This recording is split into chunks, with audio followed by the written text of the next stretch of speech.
سلام، اینجا پلاتو و ما با کلی خبر جدید همراه شما هستیم. خبر امروز درباره دستگیری و دیپورت میلاد حاتمی و احتمال دستگیری پویان مختاریه. اما قبلش اگر دوست دارید از جدیدترین اخبار هنرمندان و بازیگران ایرانی مطلع بشید ما رو سابسکرایب کنید و اگر این زنگوله رو بزنید اولین نفری خواهید بود که از اخبار روز سلبریتی ها آگاه میشید. از شما هم که با لایک و کامنتاتون ما رو حمایت میکنین بسیار سپاسگزاریم. در چند روز گذشته مهمترین خبری که در بین اخبار سلبریتی ها به چشم میخورد خبر دستگیری میلاد حاتمی در ترکیه بود.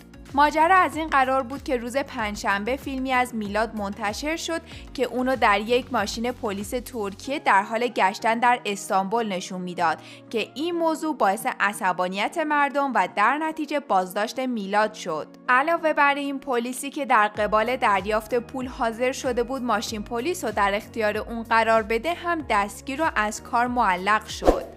با این حال یک روز بعد از این ماجرا میلاد حاتمی که در بازداشت بود و به اینستاگرامش دسترسی نداشته لایوی در اینستاگرام گذاشت که در حال بیدار شدن بود تا به این وسیله نشون بده که تمام این مدتی که اون تو اینستاگرام فعال نبوده برای اینه که به یک خواب طولانی رفته بود و هیچ خبری از دستگیری وجود نداره. میلاد حاتمی سلبریتی هست که هیچ هنر خاصی نداره، نه موسیقی کار میکنه و نه در سینما فعاله، بلکه فقط به واسطه نمایش زندگی لاکچریشه که معروفه و این نمایش از ماشین و پول و ساعتش شروع میشه و تا اونجا که برای نشون دادن ثروتش در مقابل دوربین اقدام به خوردن دلار میکنه ادامه داره. اون با شوخیای عجیبش و چالش‌هایی مثل چالش پایین کشیدن شلوار اعضای خانواده جلوی دوربین تونسته نزدیک به 3 میلیون نفر در اینستاگرام فالوور جمع کنه. میلاد متولد سال 1360 در تهرانه و فعالیت خودشو با آموزش بدنسازی در اینستاگرام شروع کرد که برای این موضوع لقب آقای مربی رو هم به خودش تقدیم کرد. بیشتر حرکت‌های جنجالی میلاد در اینستاگرام به همراه همسرش زینب مهدیپور انجام میشه که در اینستاگرام با نام سحر شناخته میشه. میلاد حاتمی و سحر سالها با همدیگه دوست بودن اما اخیراً رسما ازدواج کردن و یک دختر هم دارن. حالا بعد از خبر دستگیری روز پنجشنبه میلاد حاتمی، دیروز خبری از تحت تعقیب قرار گرفتن مجدد اون توسط پلیس استانبول در فضای مجازی منتشر شد. چند ساعت بعد دوباره خبرهای تکمیلی در این مورد منتشر شد و رسما دستگیری میلاد حاتمی در رسانه‌های ترکیه اعلام شد. علاوه بر این ویدیوها هم از پلیس ترکیه منتشر شدن که میلاد حاتمی رو در حال دستگیری و انتقال به اداره پلیس نشون میده تا اذهان عمومی مردم استانبول که در مورد دور حاتمی با ماشین پلیس جریحه دار شده بود آرومتر بشه. اما امروز خبرگزاری آناتولی خبر جنجالی اخراج میلاد حاتمی از ترکیه و تحویل به اداره مهاجرت برای بازگشتش به ایران رو رسما اعلام کرد که در صورت تایید این خبر احتمال آزادی مجدد میلاد حاتمی خیلی دور از ذهن میرسه و باید منتظر خبرهای تکمیلی رسانه‌های داخلی هم باشیم.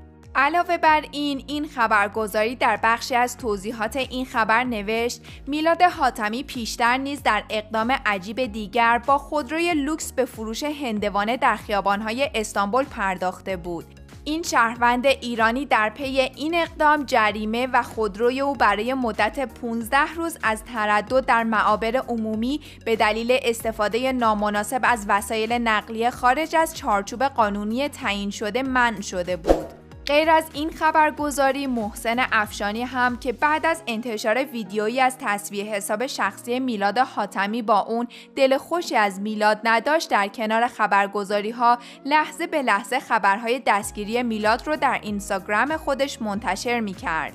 اون اول این استوری رو منتشر کرد و خبر از بازداشت دوباره میلاد حاتمی داد و بعد در یک استوری دیگه تصویر آخرین استوری میلاد برای شب یلدا رو منتشر کرد و خوشحال از این موضوع که اون دستگیر شده نوشت الان استانبول بی صاحب شده که و باز هم استوری گذاشت و نوشت که مفصل لایو میذاره تا در مورد حاشیه‌های این موضوع توضیح بده. بعد با این استوری در مورد شکایت خودش از میلاد صحبت میکنه و همینطور استوری پشت استوری که از خبرهای منتشر شده در مورد میلاد حاتمی اطلاع بده. علاوه بر این یه سری هم به پیج میلاد میزنه و متوجه بسته شدن پیج اینستاگرام میلاد میشه که پیج اون توسط پلیس ترکیه از دسترس خارج شده. اما بعد از همه خبرهایی که در مورد دستگیری میلاد و خوشحالی خودش از این موضوع منتشر میکنه، حالا احتمالاً با توجه به همه اتفاقاتی که در انتظار میلاد حاتمیه دلش برای اون میسوزه و این استوری رو منتشر میکنه و مینویسه من از دستگیری میلاد حاتمی اصلا خوشحال نیستم. به هر حال ایشونم مادر داره و خدا به خانواده‌اش و بچه‌ش رحم کنه. خودش هم میدونست فعالیتش و نوع ویدیوهاش در فضای مجازی در قانون ایران مسئولیت سنگینی داره. مشکل من و این شخص مشکل شخصیه و من حتما پیگیر حقم هستم، ولی از گرفتاری هیچ کس خوشحال نمیشم. البته غیر از دلسوزی برای میلاد میشه حدس زد که شاید این ابراز تأسف افشانی ربطی هم به فشار مخاطبهاش داشته باشه، چون افشانی کسی نیست که به این راحتی بیخیال همه ماجراهای سفرش به ترکیه بشه، مگر اینکه اون ویدیوی منتشر شده همش ساختگی باشه تا بتونه فالوور بیشتری برای پیج خودش مهیا کنه.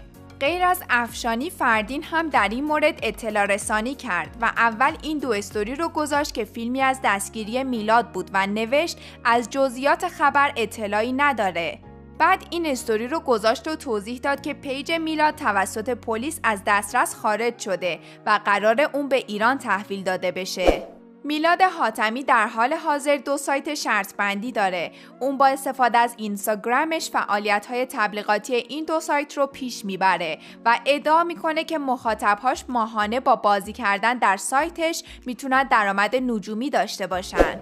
اما علاوه بر میلاد، پویان مختاری هم که رفاقت قدیمی با میلاد داره در زمینه سایت‌های شرط‌بندی و تبلیغاتش خیلی فعاله و با توجه به همکاری بین این 2 نفر این احتمال که شاید به زودی پلیس ترکیه پویان رو هم تحت تعقیب قرار بده رو خیلی زیاد کرده. با توجه به ماجرای دستگیری پویان و نیلی که هفته پیش منتشر شد و چندین بار توسط خود این 2 نفر تکذیب شد، مشخصه که توی ترکیه و در مافیای سایت های شرط بندی اتفاقهایی در حال رخ دادنه که شاید گریبانگیر پویان و باقی دوستاش هم بشه.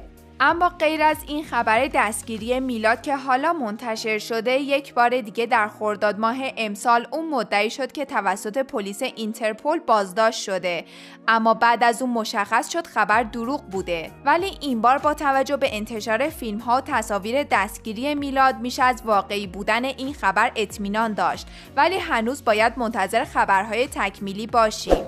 نظر شما در مورد خبر دستگیری میلاد حاتمی چیه؟ به نظرتون چه اتفاقی در انتظار اونه؟ لطفاً نظرتون رو برای ما کامنت کنید.